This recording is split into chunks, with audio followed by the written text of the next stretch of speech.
सभी साथियों को मेरा नमस्कार। स्वागत है आप सभी का आज 9 जनवरी के द हिंदू एनालिसिस में। Good evening and welcome to everyone. Let us begin with our analysis. पहले पेज पे हमारे सामने खबर आई है, वो है बिल्किस बानो केस को लेके, जिसमें हाल ही में सुप्रीम कोर्ट ने गुजरात गवर्नमेंट का जो रेमिशन का डिसीजन था, रेमिट करने का, उसे गलत ठहराया है। और कोर्ट ने ये कहा है कि ये jurisdiction Maharashtra based trial court की है, ना कि गुजरात में। और ये भी जो क्लेम, जो फैक्ट्स रखे थे बिल्किस बानो जी की एडवोकेट द्वारा, एडवोकेट वृंदा ग्रोवर जी की द्वारा, कि ये रेमिशन इलेक्शन के थ्रू मोटिवेटेड था। उस टाइम इलेक्शन चल रहे थे और गवर्नमेंट की तरफ से कोई भी वैलिड रीज़न नहीं था कि ऐसा करा जाए, किसी कॉन्विक्ट को छोड़ा जाए। तो कोर्ट ने संज्ञान लिया चीज़ का और अभी तत्काल प्रभाव से उनका रेमिशन खारिज कर दिया है और 2 हफ्ते के भीतर उन्हें कोर्ट में या फिर वापस से जेल प्रशासन को रिपोर्ट करने के बात कही गई है। बाकी इसकी हम डिटेल्स जानेंगे, हम वेबसाइट पे हमारे ब्लॉग में आप पढ़ सकते हैं। आगे देखते हैं। बाकी इंडिया मालदीव्स का इशू है, जो कि हम जानते हैं कि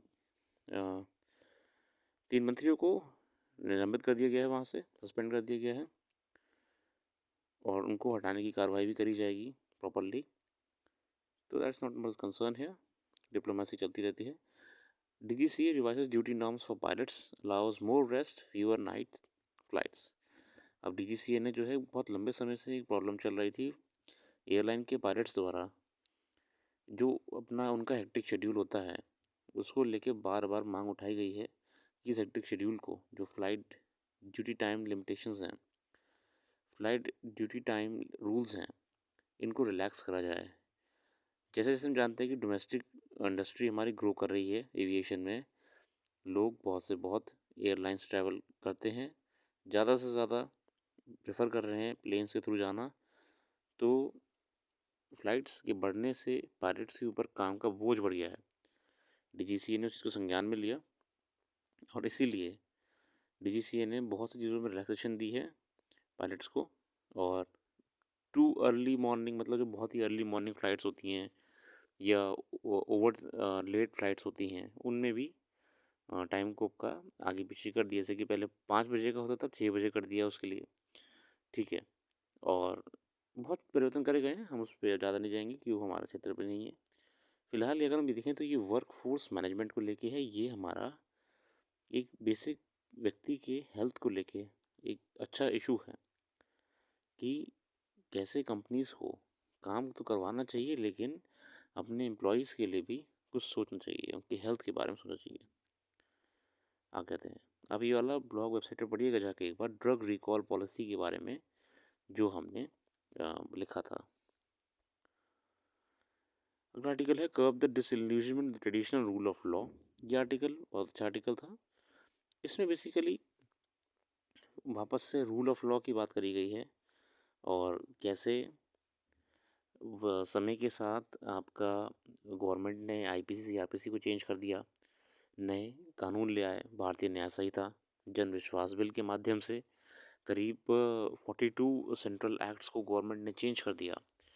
तो ये आर्टिकल हल्का सा उस पर झलक दे रहा है आपका कि समय के साथ अगर हम कानून को भी बदल रहे हैं तो इसका मतलब कि हम उस वक्त की डिमांड पे चल रहे हैं। लगभग 42 सेंट्रल एक्ट्स को चेंज करा गया था मेरे साथियों, 42 सेंट्रल एक्ट्स चेंज करा गया था और अमेंडमेंट्स लाए गए थे उनमें, ठीक है। आप उसका अध्ययन कर लीजिएगा। Crisis of credibility, we all accept and agree about the integrity rule of law for democratic development. Scholars have already identified and underscored the rule of law index as an essential component of the national vision for development. In the Viksit Bharat journey, however, the real credibility crisis of the rule of law is located not so much at the normative level, but at the level of the rule of law reality.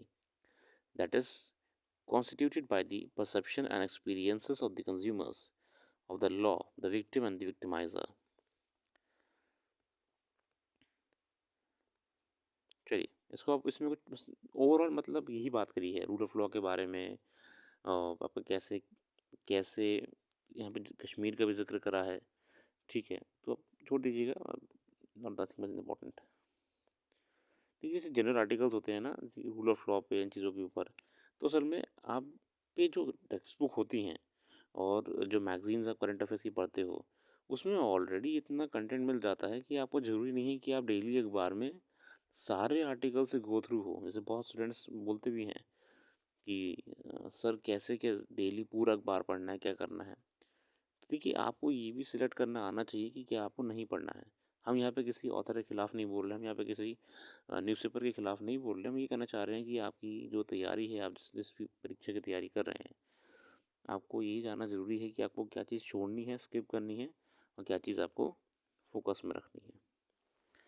चलिए आगे बढ़ते हैं।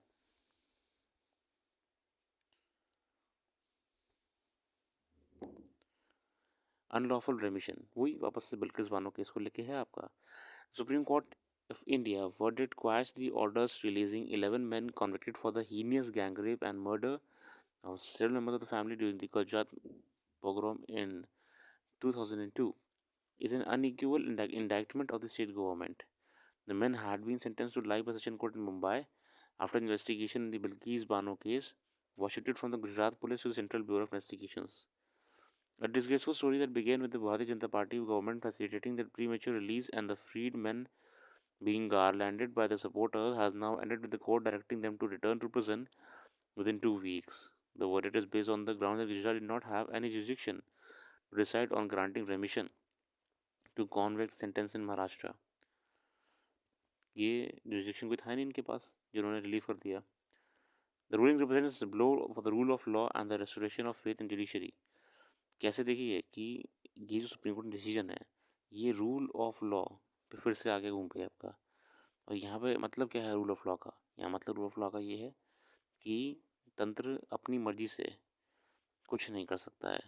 तंत्र अपनी मर्जी से कुछ नहीं कर सकता, या फिर कोई भी व्यक्ति विशेष अपनी मन मर्जी से देश को या कोई भी डिसीजन नहीं ले सकता है। हर चीज़ को एक रूल ऑफ लॉ से होके गुजरना ही होगा, ठीक है। रूल ऑफ लॉ, कानून का शासन। और कोर्ट ने ये साफ कर दिया है कि मेयर पॉलिटिकल इंटरेस्ट होने के कारण या फिर पब्लिक वेलबींग को खुश करने के लिए आप ऐसे ही हर किसी को बरी नहीं कर देंगे। आपको प्रॉपर प्रक्रिया कानून की फॉलो करनी पड़ेगी। चलिए,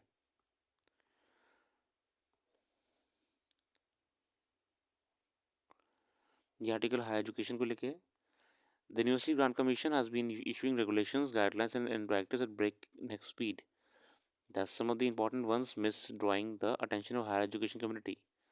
देखिए, हम जानते हैं कि जो इस समय आपकी मिनिस्ट्री ऑफ एजुकेशन है वो बहुत सारे नए रिफॉर्म्स ला रही है।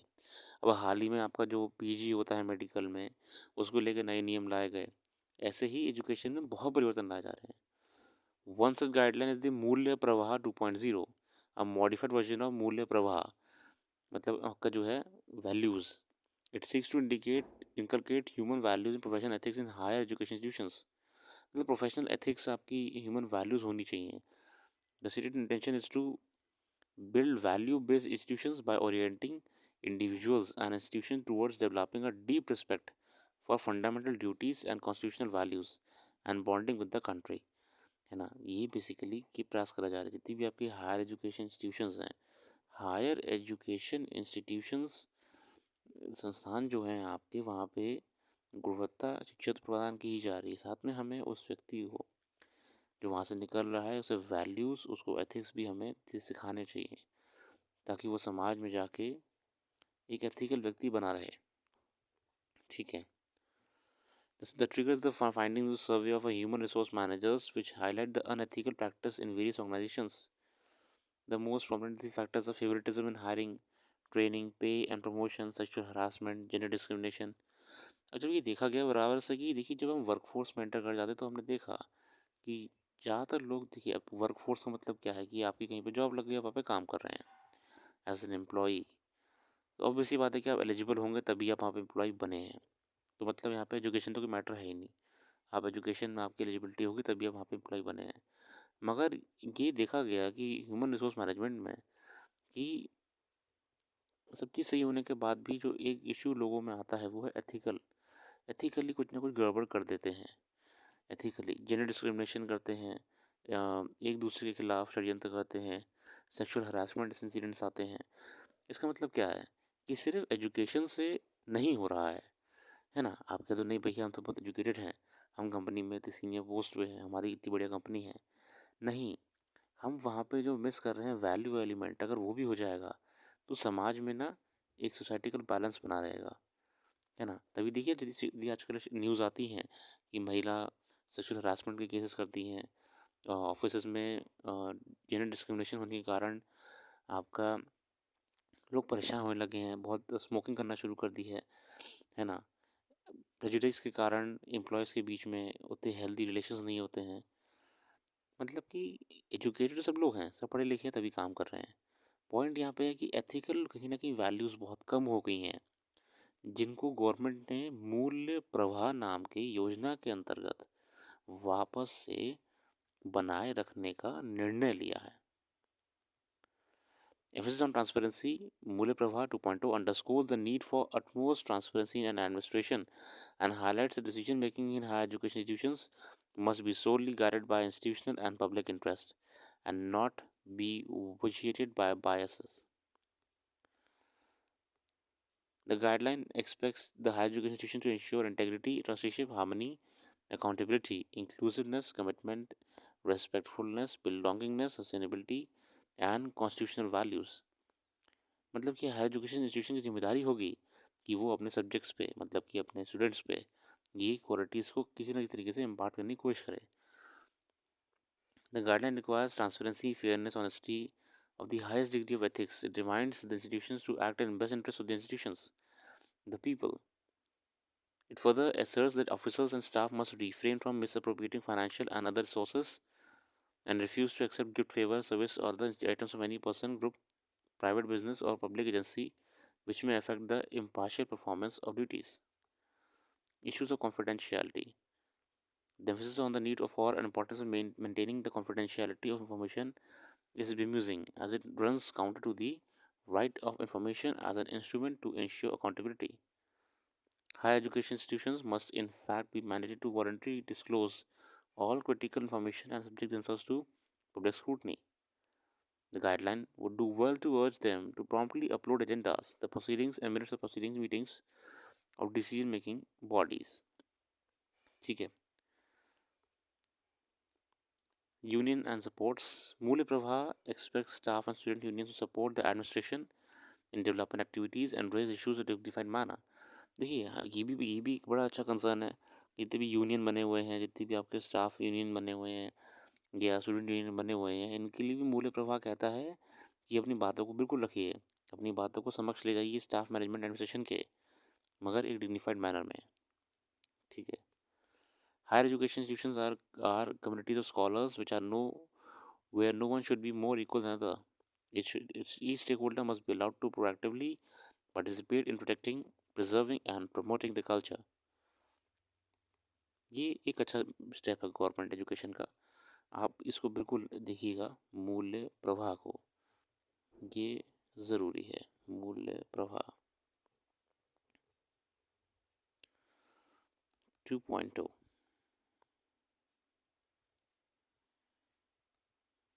चलिए आगे हैं। अंडरस्टैंडिंग ईयूज कार्बन टैक्स, ये ज़रूरी नहीं है आपके लिए। ये अगर हम देखें तो बार बार ऐसे डिसीजंस हैं आपके एआई को लेके या फिर बायोडाइवर्सिटी को लेके लिए जाते रहते हैं इंटरनेशनल कम्युनिटी पे, मगर उसका इंडिया से कोई लिंक ऐसा नहीं आता, तो just leave it. Exploring India diverse culture heritage with through GI tags, ये आर्टिकल अच्छा है। अभी देखते हम जानते हैं कि कैसे लगभग बहुत सारे प्रोडक्ट्स को अन्य अन्य राज्यों से जीआई टैग प्रदान करा गया है। जीआई टैग क्या होता है? जीआई टैग बेसिकली क्या होता है? जीआई टैग होता है जियोग्राफिकल आइडेंटिफिकेशन। मतलब हम किसी प्रोडक्ट को उसके क्षेत्र के नाम से उसे लॉक कर दें। मतलब मान लीजिए कि ये बॉल है, और मान लीजिए ये क्षेत्र जो हम बात कर रहे हैं इसका नाम है बॉलपुर, है ना। मान लीजिए एक शहर है, उसका नाम है बॉलपुर। बॉलपुर फेमस क्यों है? बॉल के लिए, ये सबसे बढ़िया बॉल इनकी ही बनती है। अब इतनी फेमस बनती है कि इसके लोग ना कॉपी बनाना शुरू कर देते हैं। जैसे भले ही बॉलपुर मान लीजिए कहाँ पे है, यूपी में है मान लो, तो अब कोई कहीं दूर शहर में किसी, ये मान लीजिए कहीं एमपी में, गुजरात में, है ना, उत्तराखंड में कोई कंपनी होगी, या फिर ठीक बॉलपुर के पास वाले ज़िले में कोई कंपनी होगी, वो भले ही लो ग्रेड क्वालिटी बॉल बना रही हो या फिर एक नॉर्मल क्वालिटी की बॉल बना रही हो, मगर वही लिख दे रही थी उस पर कि बॉलपुर वाली बॉल है, जबकि वो वहाँ पे थी ही नहीं, वो वहाँ की बनी ही नहीं है। मगर वो जो नाम है, बॉलपुर की बॉल है, अलीगढ़ के ताले, है ना, आपके जो नाम है वो नाम से बेच रहे थे और लोग को कहीं ना कहीं भ्रमित कर रहे थे, और इससे जो ओरिजिनल चीज़ बन रही है वैल्यूबल वाली, उसकी वैल्यू घट रही थी। अब मान लीजिए कोई ऐसी जगह से ले गया बॉल जो बॉलपुर की थी नहीं, मगर उसमें लिखा था कि बॉलपुर की बॉलें हैं, और वो ख़राब हो जा रही हैं बार बार, है ना, फट जा रही हैं। तो उससे क्या हुआ, जो ओरिजिनल नाम था वो भी ख़राब हो रहा है। ठीक है, बहुत सी कंपनीज़ हैं, जैसे कि असम में चाय बनती है हमारी, असम की चाय वर्ल्ड फेमस है।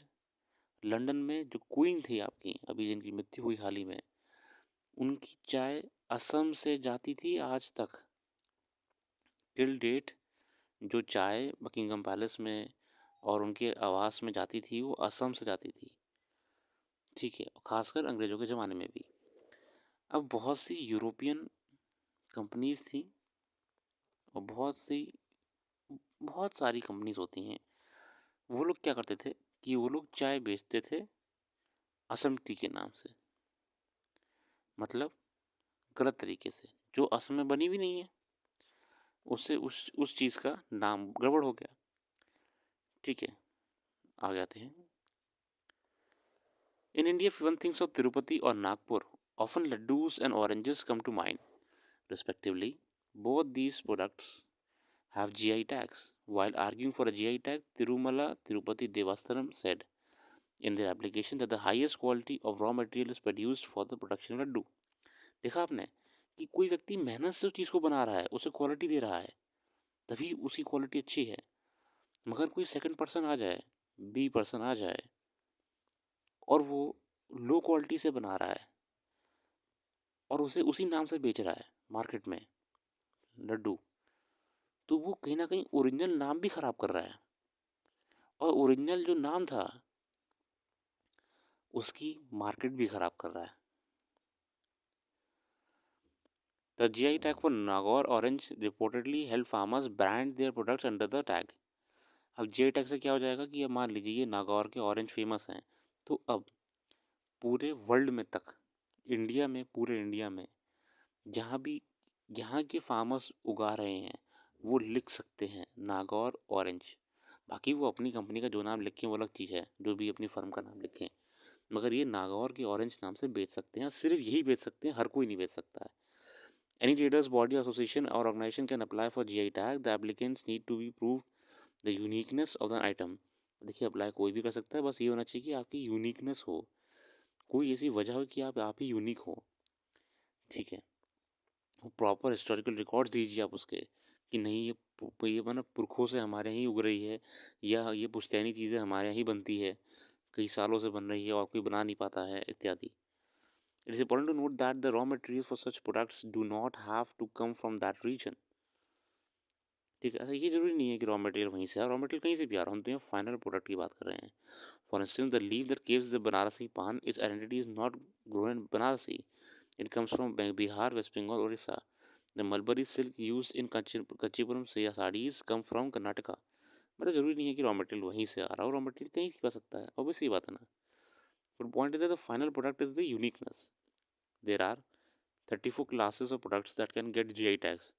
GI tag का जो आपका एप्लीकेशन होगा तो उसमें आपको 34 है ना ऑप्शंस दिए होते हैं कि आपका किस कैटेगरी में ये GI tag आ रहा है. GI tag across states. Every state in India has at least one GI tag. While GI tags are proxy for unique cultural items, they are by no means exhaustive. If a state has more GI tags compared to another, it doesn't necessarily mean that it is more culturally rich. It just means that more items have been registered with more to probably follow. मतलब कि हर देखिए कुछ प्रदेशों में कम होते हैं, कुछ में ज़्यादा होते हैं. कर्नाटक में 48 GI टैग है, केरला में 39 है और वगैरह वगैरह. ये चार्ट आप पढ़ लीजिएगा, मैं इसको छोड़ दूंगा. समझ गया आप. GI टैग जरूरी है. GI tag is highly important.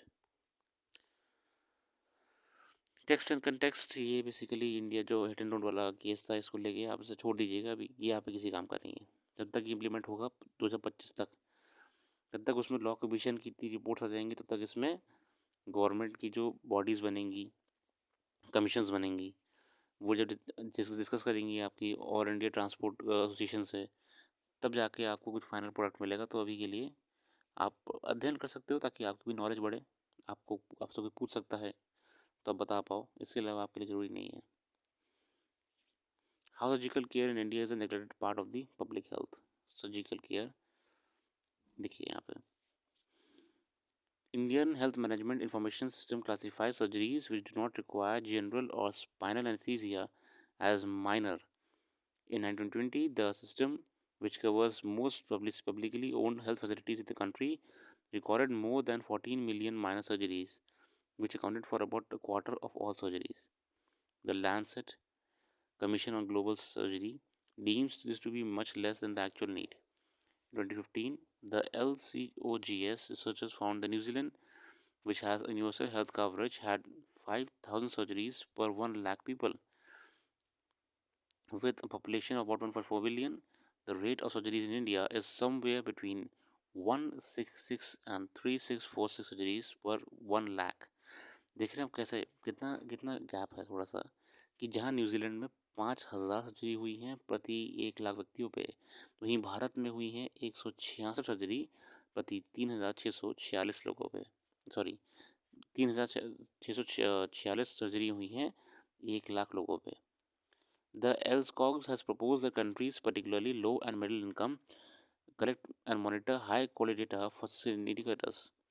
Population within 22 hours of surgical care facility, तमाम उन्होंने सर्वे करें, वहाँ पर किसी काम का नहीं है, छोड़ दीजिएगा.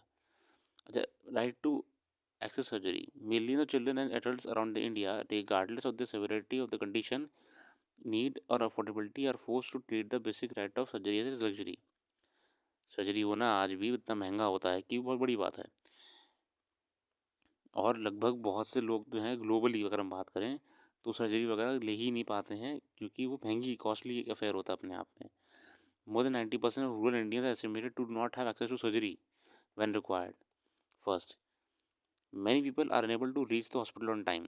A lack of facilities, poor road network, मतलब एम्बुलेंस के लिए रोड नहीं है, तमाम चीज़ें हैं, आपकी एम्बुलेंस कम है, वो भी कंट्रीब्यूट करती हैं. दूसरा क्या है, even if someone is able to reach a facility, there might not be the necessary resources for treatment. अच्छा, बहुत से हॉस्पिटल्स ऐसे हैं जहाँ पे उस चीज़ के अकॉर्डिंगली इक्विपमेंट्स नहीं है, संसाधन नहीं है. A surgeon, an anesthetic, and some other clinical staff are essential to perform surgery. The size of the S-ray workforce is small in several parts of India. देखिए आपने कि एक सर्जरी कंडक्ट करने के लिए प्रॉपर स्टाफ चाहिए, proper machinery चाहिए, proper process चाहिए. वो हर हॉस्पिटल में अवेलेबल ही नहीं है. अगर होते भी हैं तो शहर के कुछ चुनिंदा अस्पतालों में ही होते हैं कि ये पूरा स्टाफ एक ही जगह पे आपको मिल जाए. ठीक है. The quality of surgical care determines whether someone will have safe outcome. This depends on the training of surgeons. बाकी सर्जन की ट्रेनिंग जो है उस पर डिपेंड करता है आपका. फिफ्थ है, due to absence of universal health care coverage and limited surgical capability among public health facilities, the financial impact on the people forced to seek care of private hospital can be devastating. वही बात है कि बड़ी surgeries होने के लिए private hospital में ही availability होती है, तो भैया वो भी महंगा अफेयर है. ठीक है. The gaps in surgical care. India current surgical system gets by on civilian initiatives and substantial national programs, including countless surgeon-led small private establishments and government teaching and public district hospitals plug systematic gaps in surgical care. Basically आसान भाषा में कि surgical जो care है उसमें private, government और individual लोगों के बीच में अगर हम देखें जो इस इंडस्ट्री से जुड़े हुए लोग हैं तो कहीं ना कहीं इंटरकनेक्टिविटी में गैप्स हैं. Noteworthy examples include rural surgeons gathered under the association of rural surgeon of India. देखा आपने, जैसे मैं आपको बताया कि इंडिविजुअल, बॉडी और गवर्नमेंट के बीच में गैप्स हैं. कैसे? जितने ग्रामीण सर्जन हैं वो association of rural surgeon of India में आते हैं. Emergency and trauma care include free ambulance service in multiple states by EMRI green health services and organizations such as Society for Education, Action and Research on Community Health, Search and जन स्वास्थ्य संयोग which serve tribal population in difficult to reach areas.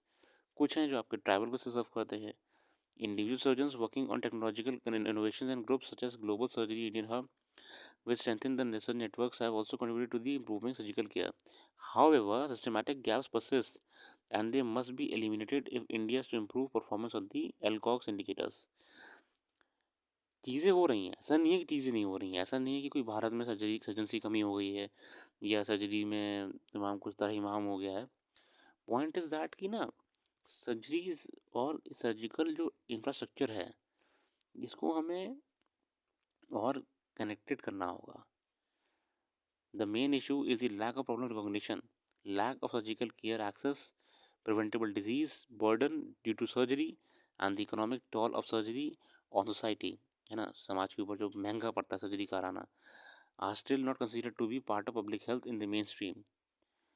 Over last 7 decades, India's focus on surgical care has been limited, with little attention in the most recent national health policy.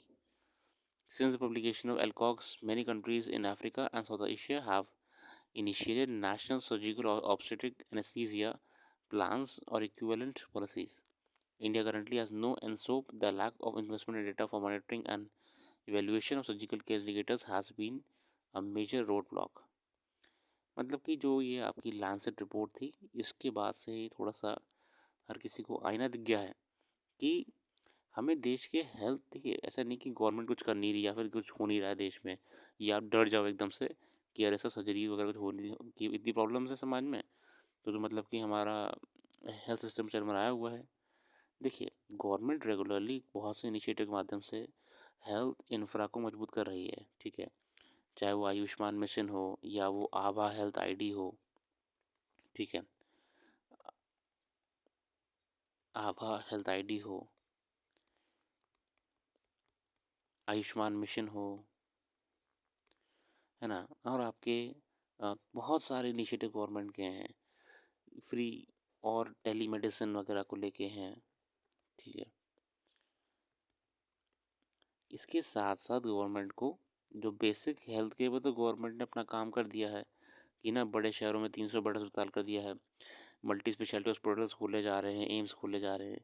Government थोड़ा सा ध्यान देना पड़ेगा surgical infrastructure के ऊपर भी. Public health में, कोई पब्लिक हेल्थ में देखिए प्राइवेट में तो ठीक ही चल रहा है सर्जिकल जो है आपका. प्राइवेट में तो आपका देखिए पूरा पूरा स्टाफ अवेलेबल हो जाता है प्राइवेट हॉस्पिटल्स में. पब्लिक में, गवर्नमेंट में उस स्तर पे अभी भी काम करने की ज़रूरत है. और ये मैं या फिर ऑथर नहीं कह रहे हैं, ये खुद लैंसेट की रिपोर्ट कह रही है कि हम यहाँ पे पब्लिक सर्जिकल इंफ्रा की बात कर रहे हैं. ठीक है, पब्लिक सर्जिकल इंफ्रा की बात कर रहे हैं. थोड़ा और काम करके हमें इसको बढ़िया करना पड़ेगा. ठीक है, चलिए बाकी ये आर्टिकल आप पढ़ लीजिएगा. ये आर्टिकल अच्छे से रखें, ये वाला और ये वाला सिर्फ रीड करने से अलावा कुछ नहीं है इसमें.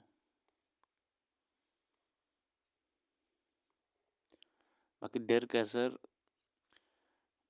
जो उनका बेसिकली निकनेम था, बहुत ही बड़ी पर्सनालिटी हैं. फ्रांस बैकबॉर 78 में इनकी मृत्यु हो गई है.